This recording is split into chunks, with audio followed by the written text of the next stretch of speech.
Hey, folks, welcome to Spooky Appalachia. This week we've got a pretty interesting story from our friend Angie. Say hello, Angie. Hi, everyone. She's a friend of the channel, and she's going to share a really awesome story with us. Okay. So anyways, thank you for having me on the show. hmm This happened to me back in the early 90s. I think it was 1993. But to set the scene a little bit, I do want to briefly mention something that happened to me a little bit earlier than that. So when I was about 15 or 16, I started having these, well, I thought of them as nightmares, but I would wake up in the middle of the night and I'd be able to open my eyes, but I wouldn't be able to move. And I would see like this entity would always be standing by my bed. And the way I would describe it would be a black hole in the shape of a man, because it was like a man shape, but there would be no features and it was very, very dark. Anyway, so this was like back in the early, like that would have been around 1989 or so when I was having those dreams. And so there wasn't internet or anything like that. So I didn't know that this was there was a whole mythos around this creature called the Hatman, or the shadow. Sometimes they call him a shadow man or a shadow person, but I had never heard of that then. And I didn't even know what sleep paralysis was. But, fast forward many years later, I found out about sleep paralysis and also that there was a name for this entity that I had seen. Anyway, I stopped having those dreams. So when I was 18, I got married, and my now ex-husband and I lived in an apartment that was kind of expensive, so we wanted to move. And so we found this other apartment that had a lot better rent. And so we moved into this apartment, and it was a duplex. And the way the house was duplexed, it was upstairs and downstairs. Our apartment was upstairs, and then downstairs was a separate apartment. And we entered through the front door of the house. And then the people who lived in the lower apartment, they would enter through the back door. Anyway, so when you came in our front door, basically the front door had two windows on either side, and to the right was a wall because that was the exterior of the home. And then immediately in front of you was a staircase that went up directly into our apartment. Now, on the left, there were two interior doors. They were padlocked. And what the landlord told us when we moved in was that he had padlocked those doors on both sides so that neither apartment could access each other. Anyway, when you went upstairs, the bathroom was in front of you, and next to that it went basically kitchen, bedroom, living room. Okay. So we moved into the apartment, and right away, weird things started happening. So we were night shift workers. We worked 3 to 11. So we often went to bed very late and slept in kind of late. So every day when I would wake up, I would find like everything that was in our bathroom would be in the bathtub. The way our bathroom was that we had like an old fashioned clawfoot bathtub with a rounded side. So you really couldn't put things on the side of the tub, and we didn't have a shower. So we stored everything on the sink and in the medicine cabinet. So every day when I would get up, I would go in the bathroom, and everything in the bathroom would be the shampoo, soap, conditioner, toothbrushes, all that stuff would be in the basin of the tub. And it wouldn't be in there helter skelter. It was like lined up neatly in the basin of the tub. And it happened a couple times. And then I asked my husband, I was like, why do you keep doing that? And he was like, I'm not. I thought it was you. Wow. And he really wasn't a prankster, so I believe that he wasn't doing it. And this was pretty much every day that would happen. So it was weird. It wasn't particularly scary. It was just really strange. So the next thing that happened in that apartment that was a little bit more scary was in our living room we had a TV stand, and on the TV stand we had our TV, and next to that we had a stereo, and it was an old 90s stereo. So it was basically a big box with a record player on top, and then on the front was a radio and a double cassette deck. And it was the old cassette decks where you had to push the big button down with an audible click hmm to get it to play. So we were sitting there, me and my ex-husband, and our friend was visiting, and we were all sitting there watching a movie. and the play button on the tape deck suddenly just pushes down and the music starts playing really loud. It was Wow. like Danzig's Mother was the song that was playing. Um, and my ex-husband jumped up and he ran over and he stopped it. And then we all just kind of looked at each other and our friend was like, did you see that? Because we had all seen the button just went down like an invisible finger pushed it and we heard the click and everything. And it really freaked us out. But we couldn't find anything wrong with the tape player. And our friend actually always called it our haunted apartment after that. But so that was all lead up to the main event, the thing that happened that was truly terrifying and led to us moving out of the apartment. So one night, so as I mentioned, we stayed up late and we slept in late. So one night we were going to bed and it was around 3 a.m. We had just got settled into the bedroom. We'd turned everything off. My ex had actually put the little TV in our bedroom on low so we could watch something and fall asleep to it. And we heard our front door open and close. Ooh. And yeah, it was, and we, we had friends who, like, we were young. We had friends who drank and partied. So for somebody to show up at our house like in the middle of the night, maybe home from the bar, couldn't, it wouldn't have been that strange. But they didn't have a key. So, it was pretty scary. So we jumped up and we ran to the banister to look down, to the entrance. Like I said, when you came in, you went straight up the stairs. So one of the annoying things about this apartment was there was a light for the foyer where you first came in, but the only switch to access it was also down in the foyer. So we usually just left it off because nobody wanted to have to go down there and turn it off at night. So it was dark down there. However, because there were those two big windows that I mentioned on either side of the door, and we had a street light right in front of our house. So there was some ambient light coming into the foyer just from the street light outside. So when I got to the top of the stairs and I looked down, I saw a man standing at the bottom of the stairs looking up at us, or what I perceived him to be looking up at us because I couldn't make out a face or any features. And the appearance to me was very, very much like the entity that I had seen in my sleep paralysis episodes a few years prior to that. He looked to me like a man wearing a long black trench coat and a black hat. Only he was very dark in appearance, like I could not see like a face. But from the angle of the hat, it looked like he was looking up at us on the top of the stairs. And then he turned to the left and walked through those double doors that were at the bottom of the stairs that I told you were padlocked that led to the other apartment. What? So I had not said anything at this point. It happened relatively quickly. He looked at us and then went through the doors. He really didn't hesitate. So my ex-husband runs down to the bottom of the stairs and turns that light on and starts inspecting those doors.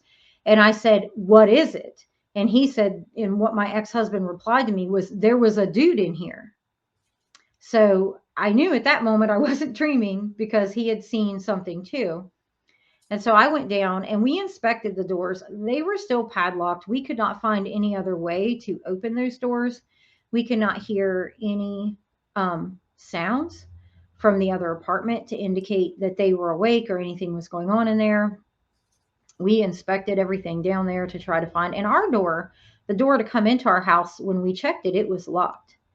Now, of course, someone could have locked it behind them if it had been unlocked, but we could not understand how the person had went through the doors to the other apartment. And they definitely had not walked back out our door because we would have seen that very clearly. They would have been backlit and we would have heard it. The door was noisy, which is why we had known someone had came in to begin with.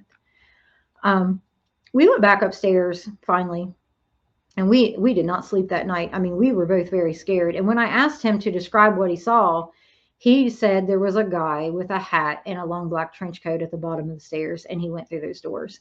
And that was without me having described what I saw. So I knew that he had, in fact, saw the same thing, which really freaked me out because it looked so much like that Hatman entity, which I had never described to him. I had not talked about nightmares I had 5 years ago when I'd gotten married. So I'd never described that to him. But I knew that, because he had seen it also, it really kind of changed my view. Like, like, I wouldn't say I was a non-believer before that. I believed in the paranormal or anything, but anything that had happened to me, I could always kind of brush it off like it might be a figment of my imagination. But the Yeah. fact that someone else saw this and witnessed the exact same thing, it made it very real and it was really scary. So we actually started looking for another place to live right away. It scared us that badly. Wow. Um, Yeah. and we moved out. Honestly, I think we didn't even make it to the end of the month. Like as soon as we found another apartment, we moved because we were so genuinely freaked out by this experience. And the other thing I would add about this apartment that was weird was like we moved in there and we started having marital problems almost immediately. And beyond that, like we had a lot of friends who would visit us wherever we lived. And a lot of people that visited us at that apartment, we ended up having problems in those relationships too.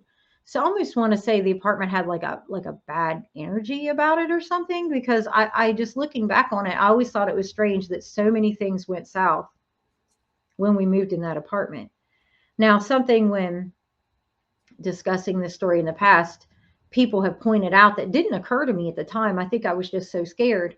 Was that the entity or who, person, whatever you want to call it, had opened and closed our front door because we'd heard it, but apparently was able to walk through the doors to the adjacent apartment without needing to open those.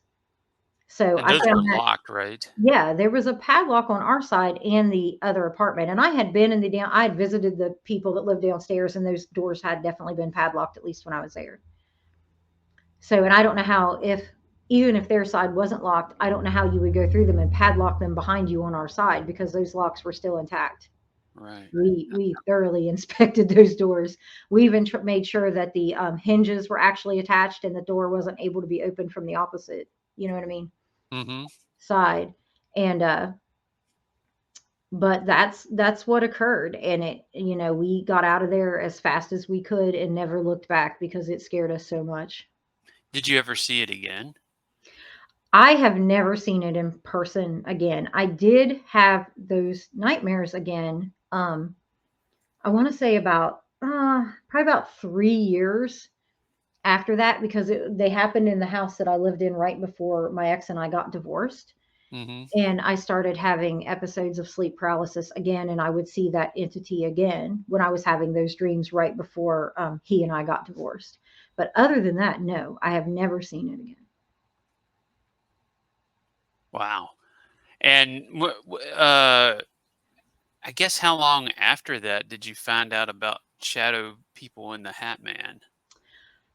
Probably, I want to say probably close to 8 or 9 years because it was around because I didn't have internet. I had actually married my current husband and had my baby, so it would have been around 2001, 2002 when we had internet and I was finally like online looking at paranormal things online. And that's when I first heard of first learned about sleep paralysis, first learned about shadow people, and then there were paranormal message boards out back then where like all these people would be leaving their experiences with sleep paralysis and this hat man entity. So that was when I first learned about it, and that freaked me out because I thought that the dreams were just me, and I thought they were my nightmares. I had no idea that there were so many other people out there that experienced this being. And then I went on to find stories of other people who had seen this entity in person, like we did, where it was outside, like they weren't asleep, they were wide awake when it happened. So yeah, it was a few years before I even knew the rest of the information about it. So I don't think I've ever shared it on here. Maybe I did in like a story collection. But at my old house, I had a couple of sleep paralysis episodes, and in one of them, I saw that something really similar to what you're describing. I had never heard of shadow people or the Hat Man ever. The internet was around back then, but I had never really looked into this kind of thing. Mhm. and I didn't really look into it. I think it was 5 or 6 years later, I was listening to, because I like creepy stories, I was listening to something, and, um, someone started telling a creepy story about, a hat man, and I was like, "Wait a minute, that sounds like the thing from my dream." Yeah, it's a crazy feeling, several years later, you're like, "Holy crap, that's the exact same thing that happened to me," you know? Yeah, it made it even more real when I found out so many other people had experienced it. Like, it's like it brought back kind of that primal fear that I'd felt that Oh, night, yeah. because that was because anytime, I mean, anytime you're in your home, you think you're safe or Yeah. whatever. If anybody would walk into your house, they don't have to be a paranormal entity. I mean, if any random person, Yeah. walked into your house in the middle of the night, you'd be afraid, you Yeah. know. And actually, it was kind of crazy, the timing, because a few days before that incident, we did have somebody come to our house late at night. He didn't come to the door at all. There was a guy, who had, as the kids say, he had beef with my husband. He had came to our house and was like outside yelling. It wasn't 3 a.m. though; it was probably like midnight. He was outside yelling, wanting my husband to come outside so they could fight, and he didn't go. But so my first thought that had popped in my head when I heard the door was that that guy was back, and that he Ah, had like picked our lock or something and was breaking in. That had been my first thought. So I was already scared when I got up, because I thought, oh Lord, these guys are going to fight on my stairwell. yeah. But then, when I went to the stairs, I mean, I remember just like I stopped cold when I saw it, and it was just like I felt like, have you ever had that feeling like when your heart drops? Yep, yep. That's what I would describe it. It was like I felt like my heart dropped when I looked down the stairs, and I just felt like a cold chill, because it was like, what am I looking at? Because seeing it in your sleep paralysis, when the next thing it occurs is that you wake up, you're like, you can kind of tell yourself in that moment it was a bad dream. Yeah, Like that's that's nothing. that's what I did. I was like, that had to be a dream. Hmm. I'd fallen asleep on the couch. The weird that I guess it's the textbook definition of it is I thought I was awake Right. and it was a dream. I'd fallen asleep on the couch, and in the dream, I opened my eyes from being asleep, and then the thing was standing there looking at me. So where I'm curious, because every time I had the sleep paralysis, he would always be standing like right by my head. Mine, when I had it, I I lived with two roommates, and it was a 3 bedroom house. And I was in my room on the couch. I'd fallen asleep watching TV, and this was on the other side of the room. The figure was standing in the doorway, Hmm. staring. Looked like it was staring at me. I couldn't really make out a face. I part of me kind of thinks there was like some red dots or something, but I couldn't make out anything. And it was like a big black void, Hmm. and it was just standing there. And then I couldn't move, and then I just jerked, and I was awake. It Yeah. probably didn't help I'd fallen asleep watching Buffy the Vampire Slayer. Yeah. I will say I was a pretty heavy consumer of horror content in my teens, so I always kind of had chalked it up to that. Like I thought, well, you were listening to Hellraiser on tape before you fell Mhm. asleep. Of course, you're having bad dreams. Yeah. But it would always be would be standing near my head, because I remember I always had to like I wouldn't be able to move my body, but I could move my eyes, and I always have to kind of like roll my eyes up towards the top of my head to look at him, and he would always just be like there, and I would feel like, it was very scary. It was Yeah. terrifying. But then, you'd eventually jerk awake. I mean, I thought I was awake when it was happening, but you would jerk awake, and then you could say, oh well, it was a bad dream, it was a nightmare. But when he walked in my house, that was a little different, because there was no explaining that away. And the Mhm. fact that my ex was so shook, like he really wasn't one for like flights of fancy or anything like that. So, but he had seen it and he was shook. He couldn't explain it either, because when he described it, he described the same thing I saw. He could not make out a face or features or anything, and he had gotten a bad, he was frightened.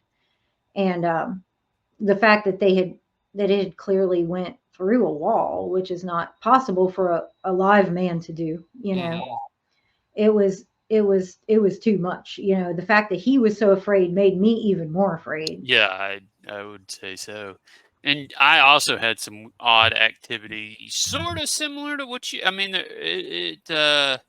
like the doors would randomly lock or to the basement and some odd Mhm. stuff like that. And then in the middle of the night, once or twice, the back door, the knob it just started jiggling.